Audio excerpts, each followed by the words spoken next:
गरीब की मेहनत। सुनिए जी, बारिश बहुत ज्यादा हो रही है। अब हम क्या करें? कुछ ही देर में झोपड़ी के अंदर पानी घुस जाएगा, सारे बिस्तर और सामान गीला हो जाएगा। मैं कुछ जुगाड़ करता हूँ, तुम बच्चों के पास रहो, मैं थोड़ी देर में आता हूँ। ऐसा कहने के बाद राजेश चला जाता है। वो भीगता हुआ अपने दोस्त हेमंत के घर जा पहुंचता है। हेमंत भाई, जरा दरवाजा खोल। हेमंत, अरे भाई मुझे तेरी जरूरत है, जल्दी दरवाजा खोल। हेमंत दरवाजा खोलता है। सामने राजेश बारिश में भीगा हुआ नजर आता है। अरे राजेश, तू इतना बारिश में कैसे भीग गया? क्या हुआ? क्या परेशानी है? अरे बारिश बहुत तेज हो रही है और तुझे पता है मैं झोपड़ी में रहता हूँ। पानी अंदर चला गया तो दिक्कत आ जाएगी। कुछ दिन पहले ही तूने अपने मकान पूरा करवाया है। पहले तू भी झोपड़ी में रहा करता था, लेकिन तेरी झोपड़ी के ऊपर तिरपाल थी। वो तिरपाल मुझे दे दे भाई, मैं तेरे आगे हाथ जोड़ता हूँ। अरे भाई, तू ये कैसी बातें कर रहा है? मैं जानता हूँ हम गरीब हैं, लेकिन कुछ दिन पहले ही मैंने मकान बनते ही सारा झोपड़ी का सामान कूड़े के खत्ते पर फेंक दिया था। हेमंत की बात सुनते ही राजेश फौरन बारिश में भीगते हुए कूड़े के खत्ते पर पहुंच जाता है, जहां उसे वो पन्नी की त्रिपाल दिखाई देती है।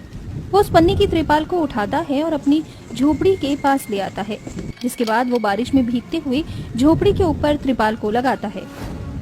अरे आज की रात किसी तरह गुजर जाए, कल कोई किराए का मकान ढूंढता हूँ। पन्नी की त्रिपाल लगाने के बाद वो झोपड़ी के अंदर जाता है, जहां उसकी पत्नी ललिता झोपड़ी के अंदर से पानी साफ करने की कोशिश कर रही होती है।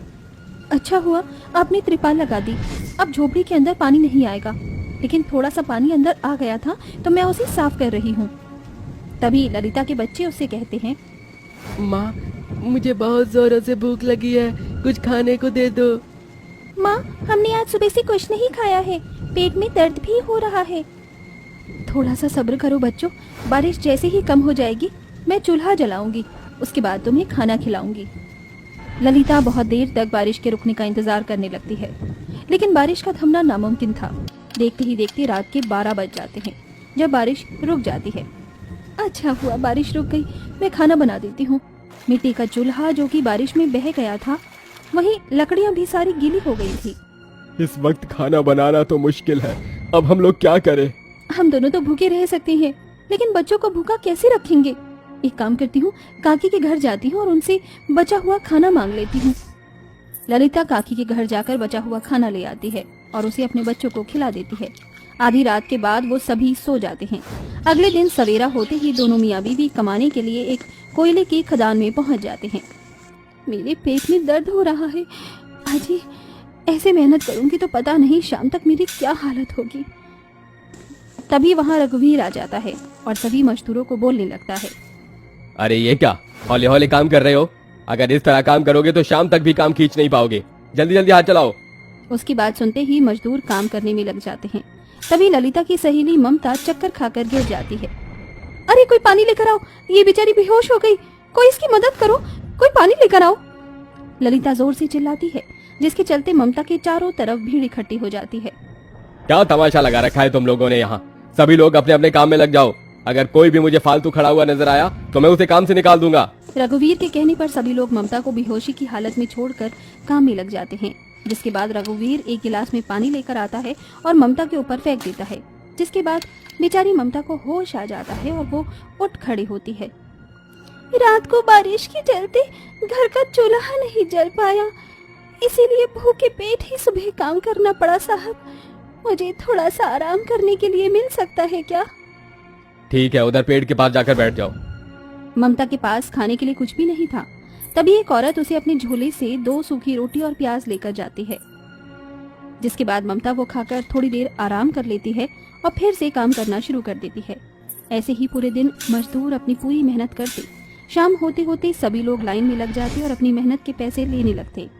एक के बाद एक सभी लोग पैसे लेकर वहां से चले जाते हैं। तभी ममता की बारी आती है। अरे साहब, ये क्या? ये तो मेरी पूरी दिहाड़ी का आधा हिस्सा है, इससे मेरा क्या होगा? मेरे घर पर मेरे बच्चे हैं, मेरी बूढ़ी माँ है, मैं उनका ख्याल कैसे रखूंगी? ये सब तो तुम्हें आराम करने से पहले सोचना चाहिए था। या तो तुम यहाँ आकर आराम कर लो या फिर मेहनत करके पैसा कमा लो। अब जाओ यहाँ से, मेरे पास तुम्हारे लिए फालतू का समय नहीं है। बेचारी ममता वहाँ से जा रही होती है कि तभी ललिता उसे देखकर कहती है, बहन चिंता मत करो, ऊपर वाला सब कुछ देखता है। एक दिन उसे हम गरीबों की मेहनत भी नजर आएगी। और इन जैसे जल्लाद लोगों की लालसा और कमीनापन भी दिखाई देगा और एक दिन इसका भुगतान इन्हें भुगतना होगा। मानो उस समय ललिता की जुबान पर सरस्वती का वास हो। ऐसे ही उस रात बहुत तेज आंधी तूफान आना शुरू हो जाता है, जिसके चलते गरीबों की झोंपड़ी तक उड़ जाती है। हे भगवान, हमारी झोंपड़ी तो उड़ गई, अब हम लोग कहाँ जाएंगे? सूरज, गुनगुन, यहाँ आओ मेरे पास। ललिता अपने पति के साथ अपने बच्चों को लेकर एक पेड़ के नीचे खड़ी हो जाती है। वहीं शोभा की झोपड़ी अचानक से उड़ जाती है, जिसके चलते वो भी उसी पेड़ के नीचे अपने पति और अपने परिवार को लेकर खड़ी हो जाती है। हे भगवान, हम गरीबों को क्यों सता रहा है? अरे सताना है तो उन लोगों को सता जो हम जैसे गरीबों के ऊपर अत्याचार करते हैं। शोभा इतना कह ही रही थी कि तभी वहाँ एक आदमी भागता हुआ आता है और गांव वालों से कहता है, अरे अपनी अपनी जान बचाओ, बांध का पानी गांव में आने वाला है, बांध टूटने वाला है, ये पूरा गांव तहस नहस हो जाएगा। अरे कोई नहीं बचेगा, ऊपर पहाड़ियों की तरफ चलो अगर अपना परिवार बचाना है तो। उस आदमी की बात सुनते ही गांव के सभी लोग अपना जरूरी सामान बांध लेते हैं और पहाड़ी की तरफ चलने लगते हैं।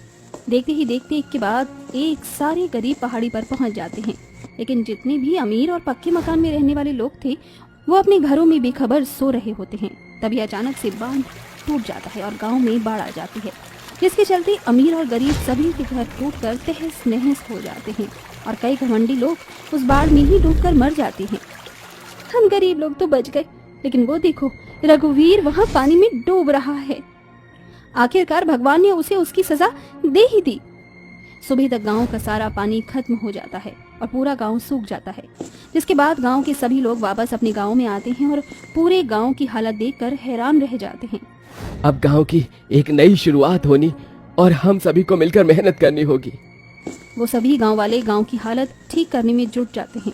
तभी उन्हें एक बहुत बड़ी बक्से में खूब सारा पैसा मिलता है।